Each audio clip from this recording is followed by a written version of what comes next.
Bonjour. Aujourd'hui, je vais prendre quelques instants pour explorer une question qui m'a été envoyée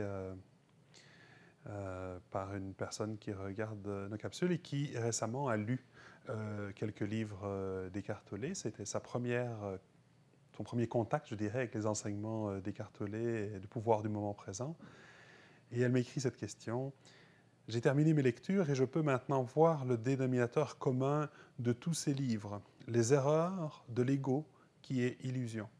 Je me rends compte que dans tout ce que je lis, j'ai peur de me laisser embarquer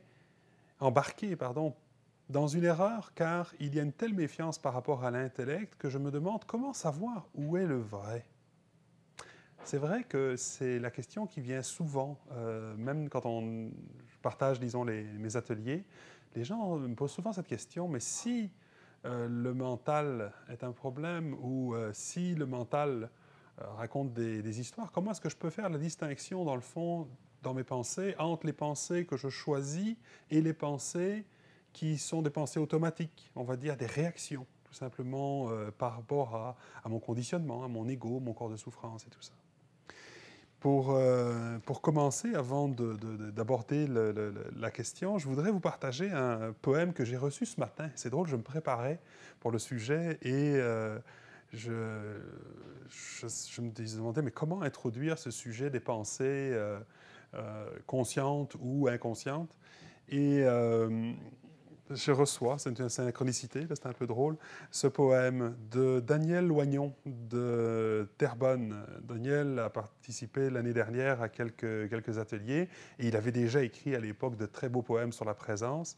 Et puis ce matin, je reçois un poème qui a été écrit le 29 avril et je voudrais vous le partager. Ce sera une façon d'introduire le sujet.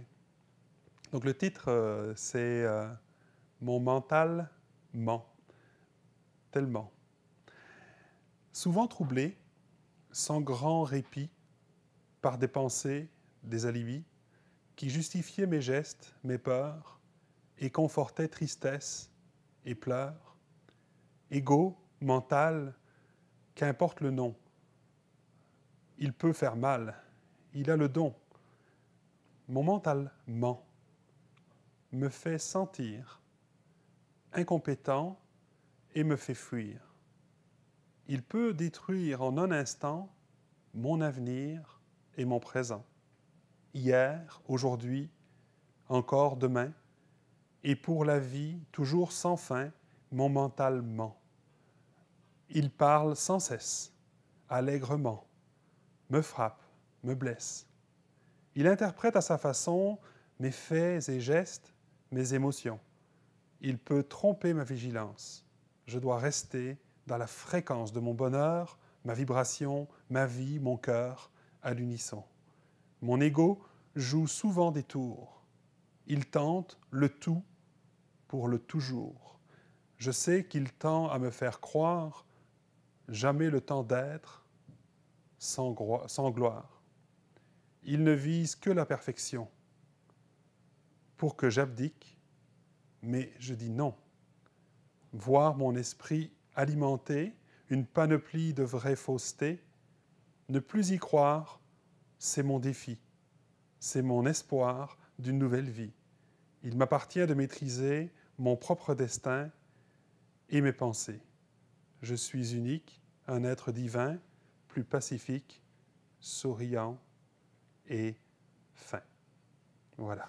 Donc, c'était le poème de Daniel Loignon. Et je trouve qu'il résume bien le rapport à cette pensée automatique qui prend le dessus. Quand elle est inconsciente, on dirait que c'est elle qui décide à notre place. C'est elle qui nous fait, dans le fond, réagir plutôt que d'être dans l'action, une action choisie. Donc, comment est-ce que je peux distinguer le vrai du faux, puisqu'il y a tout le temps des pensées? Si je prends une minute, ou on va prendre même 20 secondes pour s'arrêter, vous fermez les yeux et vous observez, vous écoutez. Pendant que je suis en train de vous parler, il y a tout le temps ce commentaire, cette petite voix dans la tête qui pose des questions, qui amène des jugements, qui compare, qui compartimente toutes les informations. Elle est là. Même si je me disais, tiens, je vais arrêter de penser, ça ne fonctionne pas, ça continue. Cette pensée-là est toujours en train de produire d'autres pensées.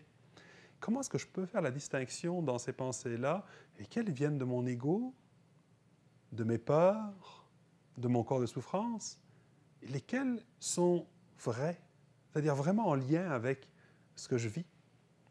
C'est sûr que la distinction est impossible par le mental, parce que c'est certain que si par le mental j'essaye de faire la distinction, dès que je vais avoir l'illusion ou l'impression d'avoir une réponse à ma question, elle va tout de suite être remise en question systématiquement.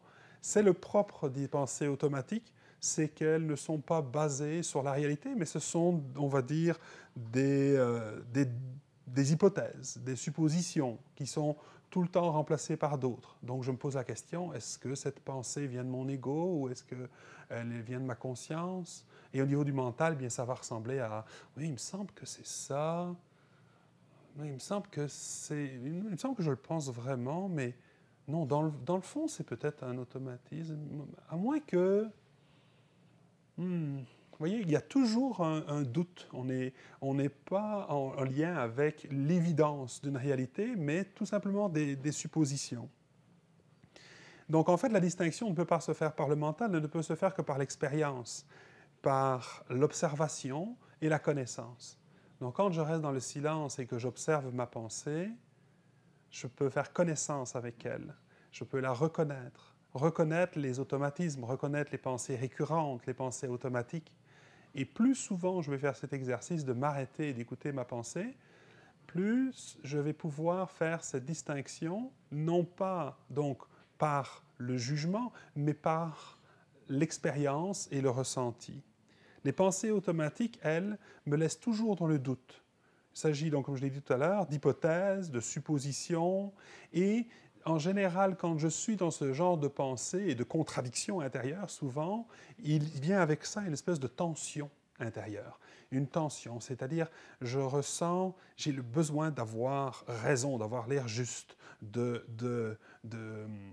comment dire, c'est une recherche sans fin. Et donc, physiquement, je ne me sens pas dans la paix. Je dirais que c'est ça. C'est cette tension qui est la plus évidente quand les pensées viennent du mental de l'ego. Quant aux pensées conscientes, en fait, les pensées conscientes, ce que j'appelle les pensées conscientes, ce sont des pensées qui traduisent en fait un ressenti, une expérience vraie. Ce sont des pensées qui vont être l'expression finalement de quelque chose de vivant. Et quand on est dans ces pensées conscientes, choisies, il vient avec une espèce de sentiment d'évidence. On est devant une réalité qui s'impose. Il n'y a pas d'espace pour le doute ou la remise en question. Il vient avec ça une légèreté, je dirais, une paix intérieure, une clarté, une fluidité, une transparence. Je dirais qu'après une pensée consciente, il y a simplement l'évidence de ce que cette pensée porte et le silence.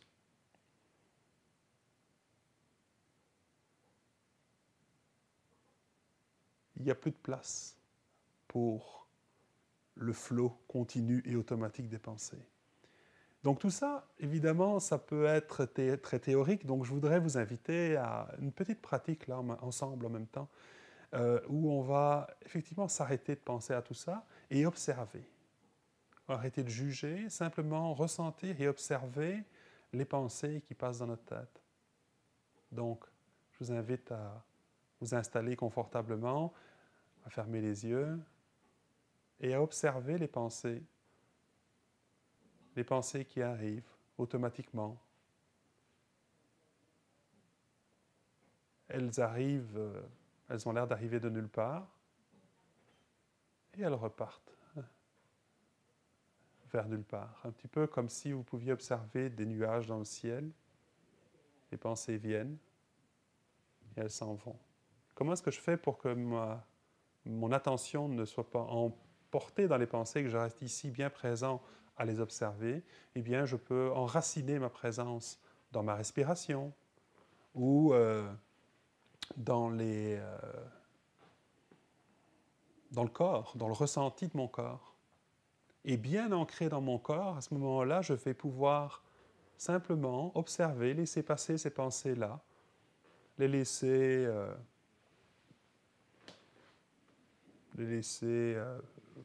voguer à leur gré, et ne pas leur attacher plus d'importance que cela.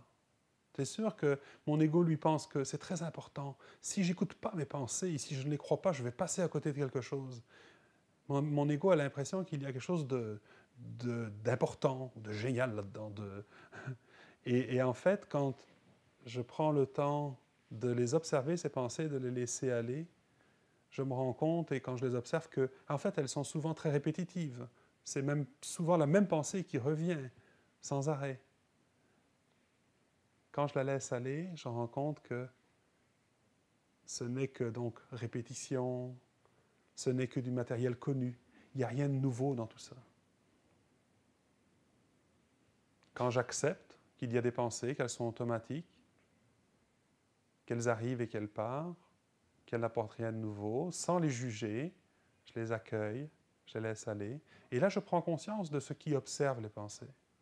Cette conscience que je suis, cet espace que je suis, à l'intérieur duquel les pensées apparaissent et disparaissent.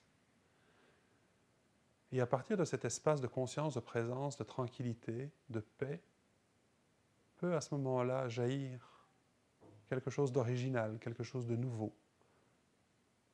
Une pensée consciente, une pensée choisie.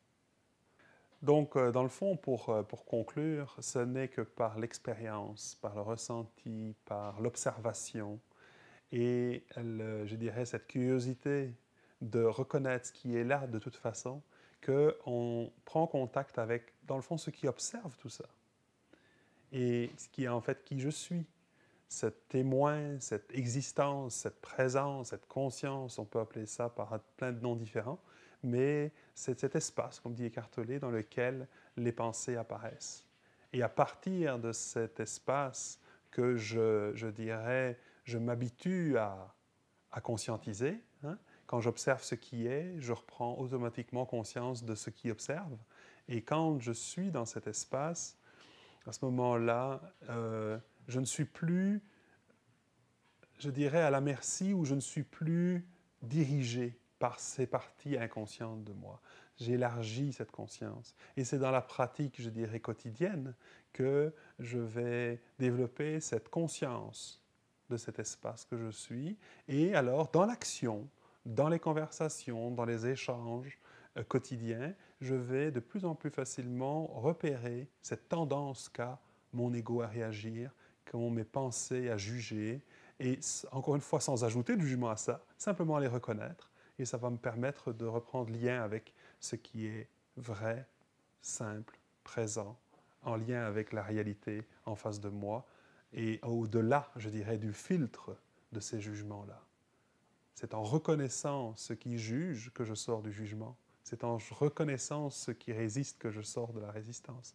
Donc, jamais juger l'ego, mais le reconnaître entièrement. Donc voilà pour cette petite réflexion sur les pensées. J'espère que l'exercice va vous aider à faire cette distinction par vous-même.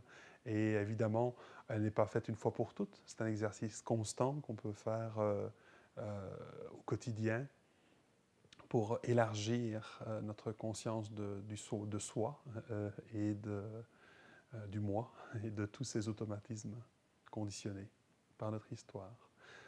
Voilà, donc je vous souhaite une belle journée et puis une belle présence. À bientôt.